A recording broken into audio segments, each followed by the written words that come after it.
Hey, this is Action Hank. Welcome back to the channel. Today, gonna disassemble the rear carb of my Suzuki vs800, and yeah, I'll show you how to do it. Now, it's important to note when you're disassembling twin carbs, like of VS models, you keep in mind. Once you detach the sync cable, looks like this, and you're gonna have a distance between the mounting point here and the end of the cable, and if you measure this distance and set it back in the same way, it will at least be in the previous setting that it was, and could save you a lot of trouble starting up the bike again. For this job I'm gonna use Phillips number 5, just a little tool there, sorry, flathead, and Phillips number 2, Phillips number 1, a toothbrush, Allen key, a 9mm wrench, 8mm wrench, some WD-40, and last but not least, 2 clean plastic containers. One I already disassembled the front carb, and one is for sending out all the parts that need to be ultrasonically cleaned, and the other one is for the delicates and the not to lose parts, such as the diaphragms. I hope you can see it on camera, and those specifically cannot come in contact with any type of solvent, so no WD-40, no alcohol, no nothing, yeah. And these I'm gonna just clean by hand with a little bit of dish soap and a little bit of warm water and a toothbrush, and let them dry completely before reassembling again. And be very careful not to touch the not to disturb the membranes there, because they're very fragile. First I'm gonna take out the membrane.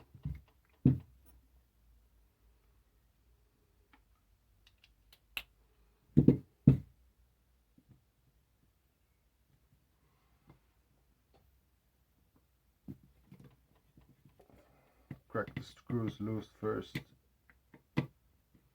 before removing.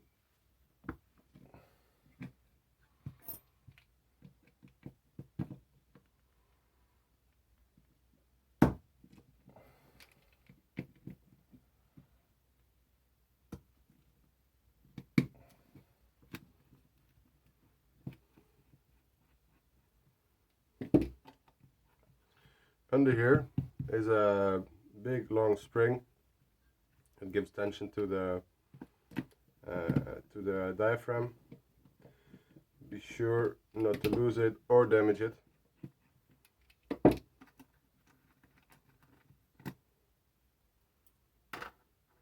See, these all go in the container that has the parts in them that needs to be cleaned.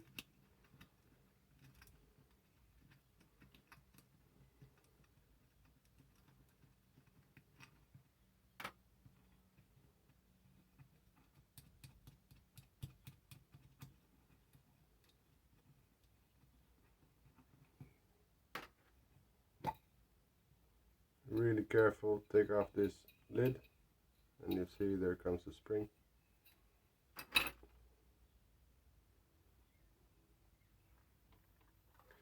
The spring goes in the be careful not to lose bin. Here you can see the diaphragm.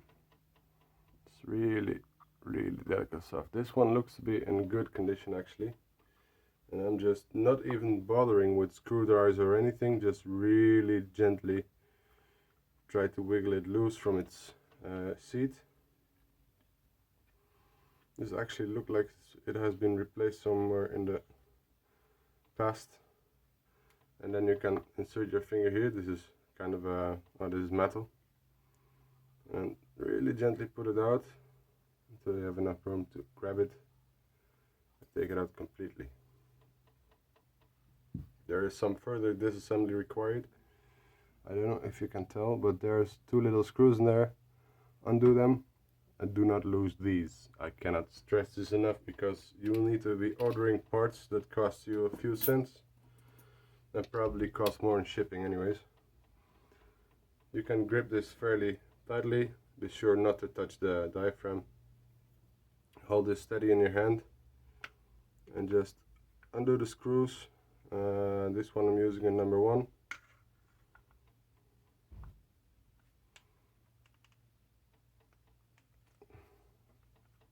Just crack them loose first.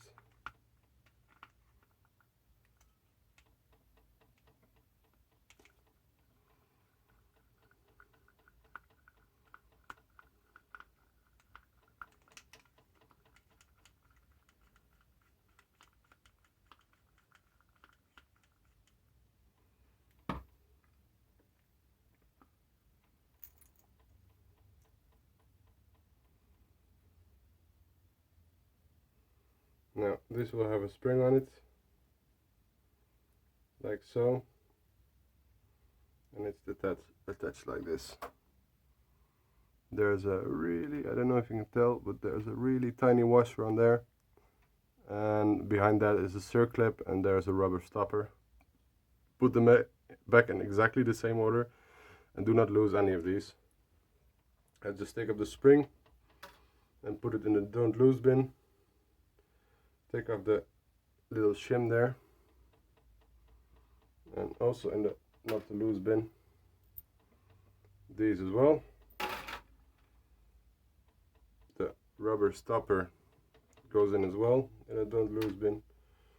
Now this one I'll just leave the circlip attached, but maybe you can tell, I don't know if you can tell this on the camera, you can see a little bit of this coloring here at the end. This one is going to be ultrasonically cleaned. I'm just putting this in the cleaning parts bin. I'm just putting it in the cover of the diaphragm, so it doesn't wriggle around too much and get damaged by other components that are in there. Right there, right side up. Right there is a screw. Take that out. It's for adjusting the vacuum, so for synchronizing the carbs. This screw itself has a washer on it. It's like some type of plastic, I don't know. And it's like a crush washer to seal off the vacuum. In the don't lose bin. The screw itself goes in the cleaning parts bin. Let's see what's next.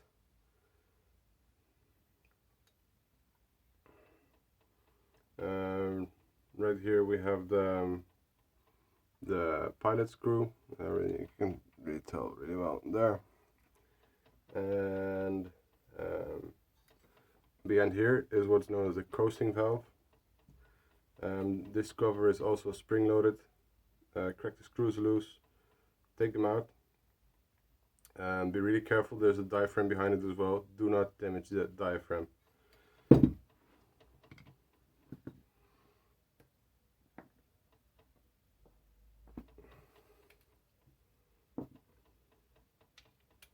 This is also number 2.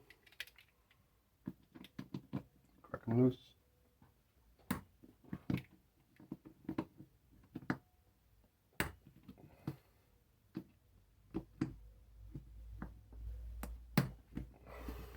Yep, like that.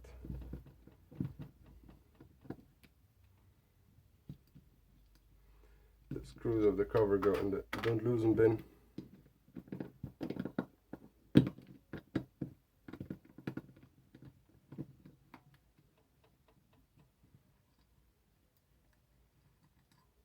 Actually, it goes in the cleaning bin. I'm sorry.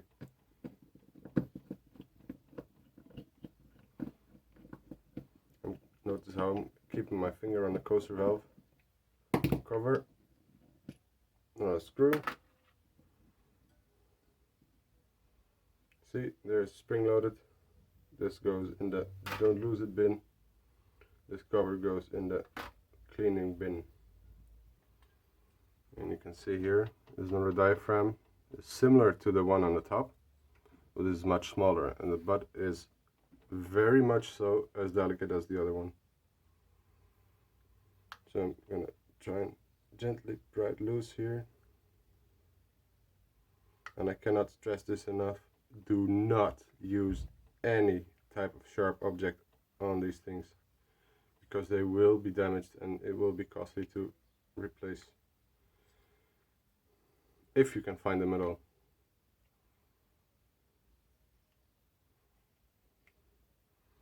Now, what I like to use, I don't know if I can find it in my toolbox right here, is a pen, basically extendable with a little magnet on the top.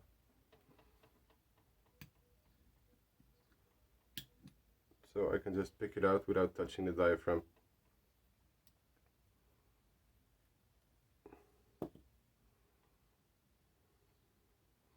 You can see there,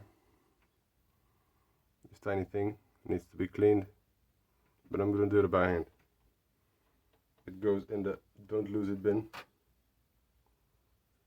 Same goes for the large diaphragm in the don't lose it bin. Ooh, it's getting a little bit hot in here in the workshop.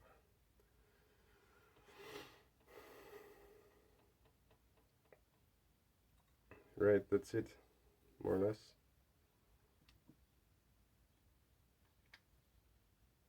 Yep. This one too.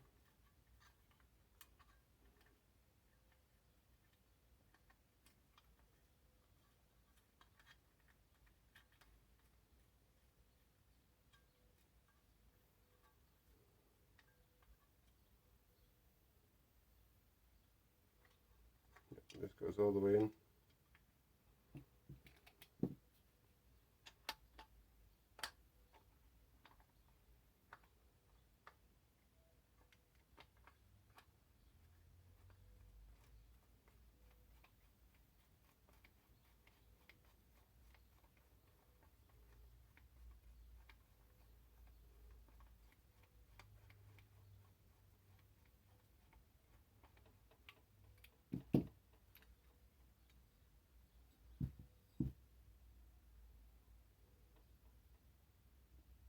You can see right here, this is the pilot jet.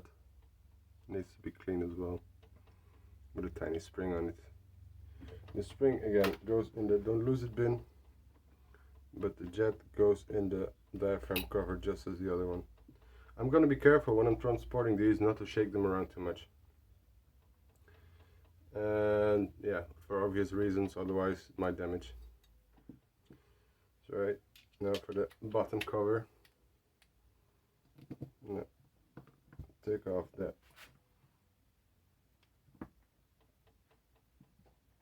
set screw. Probably gonna need a bigger Phillips head for that, which I don't have, so I'm gonna leave it on there for now.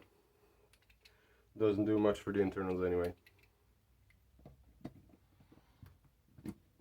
Crack them loose.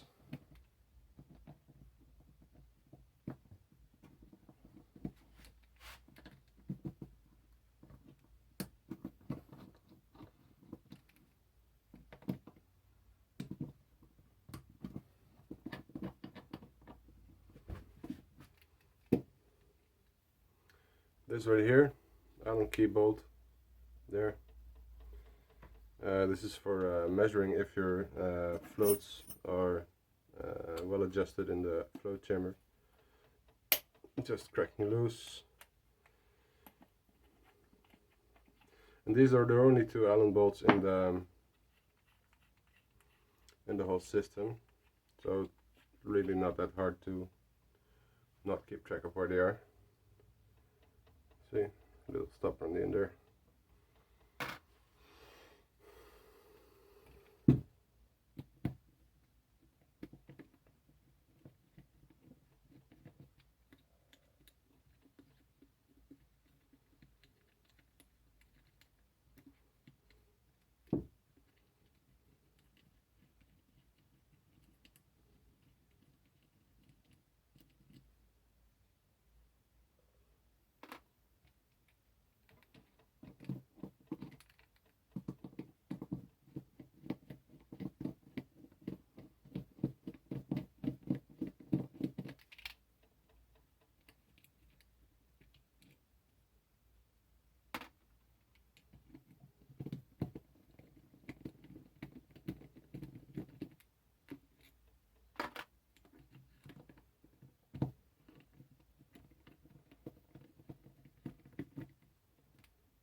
Then there's this one.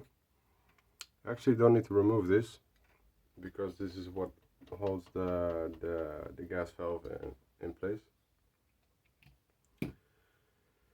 So now it's loose and take off. You can see in here, it's actually the first time I've opened it. It's a little dirty, little glazing in there.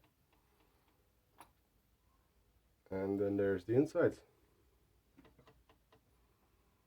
And let's see now. I'm gonna take off this one. This little screw right there. The pin in here is going out. And yeah, that's basically it for the rear carb.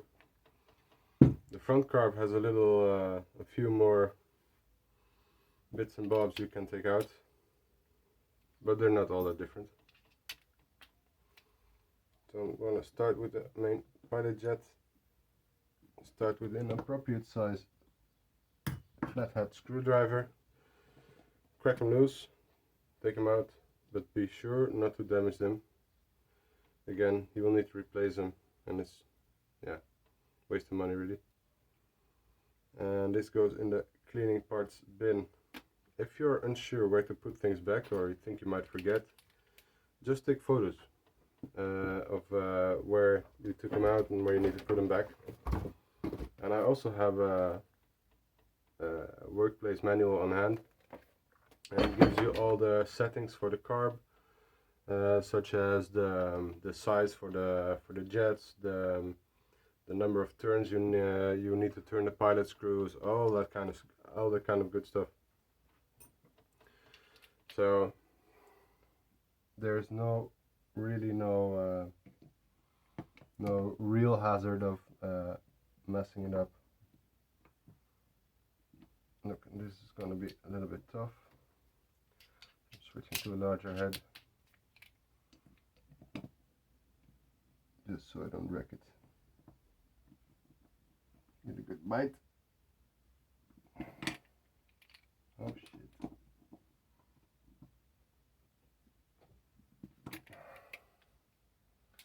I hope I'm not gonna strip this motherfucker.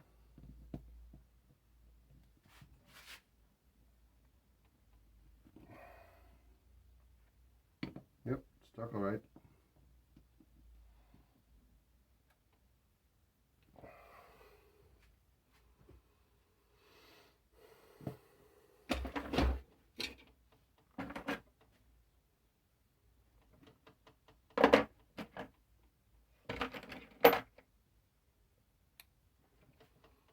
I'm going to leave that one for now. I do need to take it out eventually.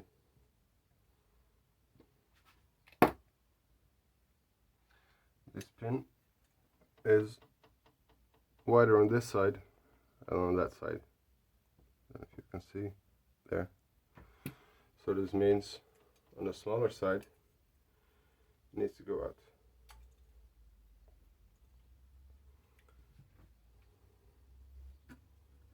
So the manual calls for a spring-loaded screwdriver, but I just have a like center punch.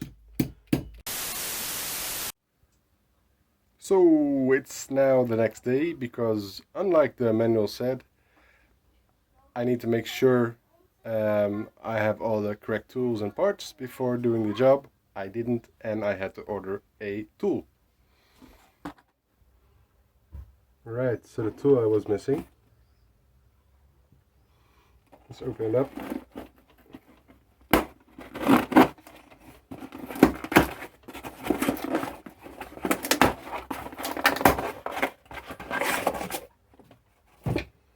It's one of these bad boys.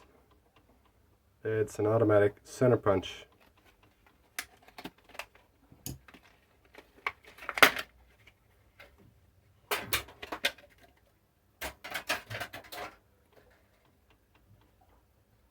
You can see here it has a pointy bit, and when I push down, you hear the clicking sound, and it makes a punch. Now, before we continue, I don't know if you can tell on camera, but there is a little tab on this float here. Let's see if I can zoom that in a little bit. Turn around. You see, it's right.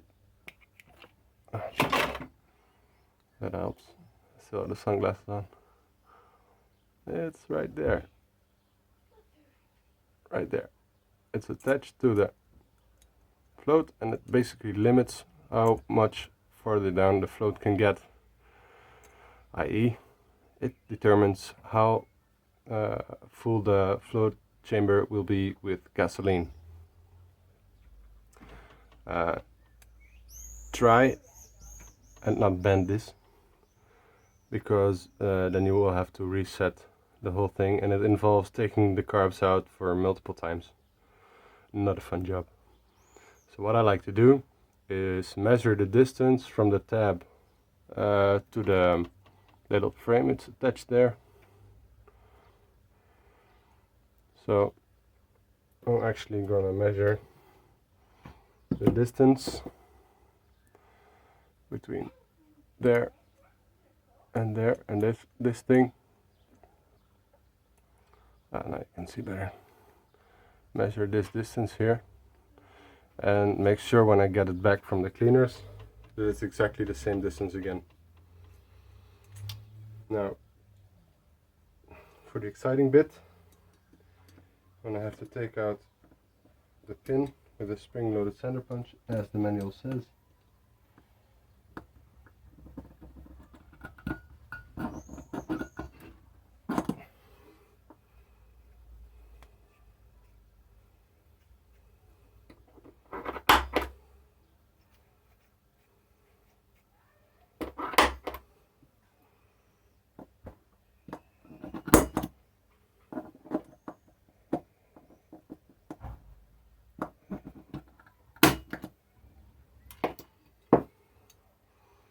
See, it's at the pin free. The pin for the float goes in the don't lose it bin, and the float right here, see the needle dropped out. This is also very delicate stuff. I don't know if this is some kind of, yeah, it's probably brass. I can see it's soldered. Anyway, it's very delicate. Try not to break it. So I always put it like here, put it on top of the thing so it doesn't get damaged during transit or transport or whatever. Oh, I forgot, here was the little knob from the choke in the parts bin. Here's the needle valve, float valve, and yeah, so all that remains is the float valve seat. And of course, the idiot that I am, I fucked up the screw. Pardon my language. So what I'm gonna do is try a trick I saw on the internet. Got a very tiny piece of duct tape. Put it over the screw.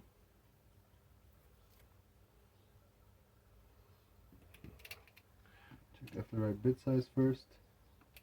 Nope. This should be the right one. Nope. It's the other one. Now what I'm hoping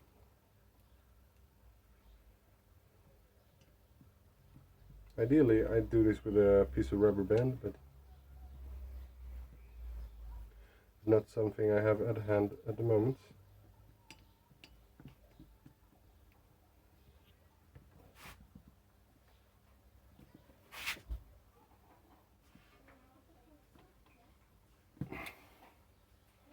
Nope.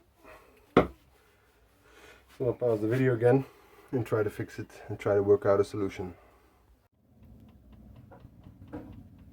So I figured out a solution, I think. I'm gonna shock the threads a little bit with this automatic center punch on the top of this stripped screw. I mean, you can tell this thing is chewed up. So I shock it a couple times. And now, voila!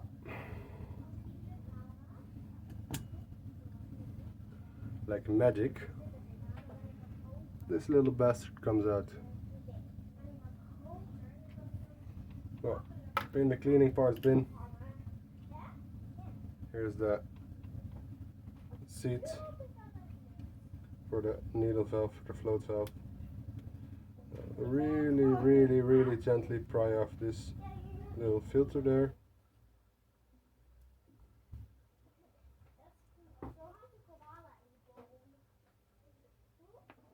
There it goes. This bitch is going in the don't lose it bin and will get cleaned by hand. This one I'll send out to the cleaners anyway, but I have a replacement.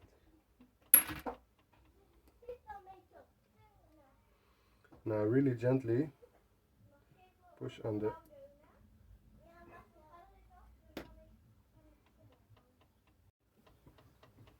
right, so now I'm just going to try to remove the valve seat, needle valve seat, I'm sorry.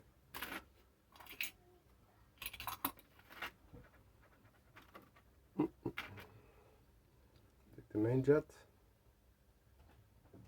screw it in part ways with something soft, like this is a rubberized handle. Gently try to tap it.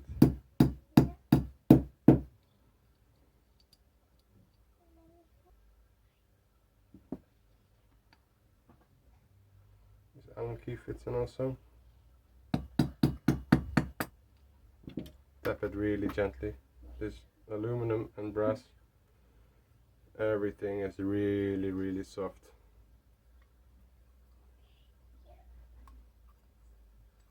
So now I can go in here and you see now it drops out.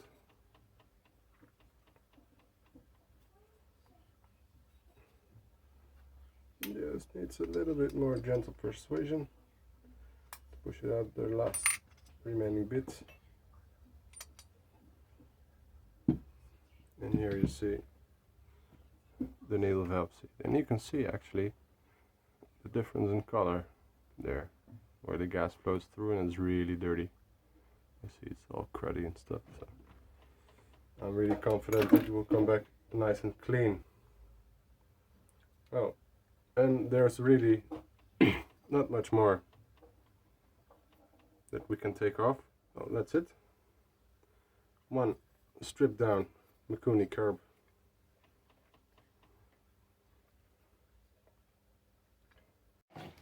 And this is how I clean the diaphragms.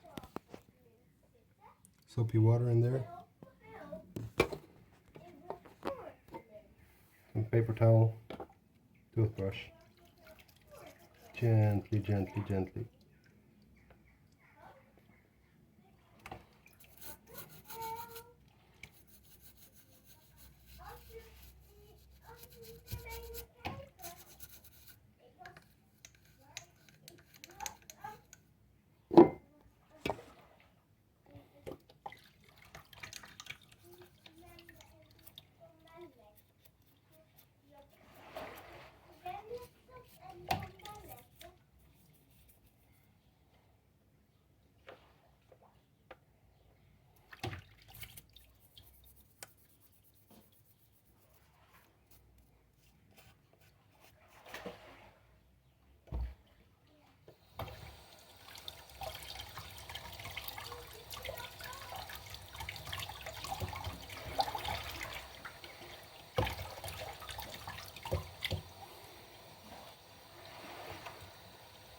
the one for the coasting valve.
This coaster valve is really dirty, hope you can tell.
So leave them to dry. That's it. Alright, thanks for watching. That's how you strip down a carb from the vs800. And next video is going to be reassembling the carb and with all the proper settings and stuff like that. So stay tuned and consider liking and subscribing. Would help me out. Thanks.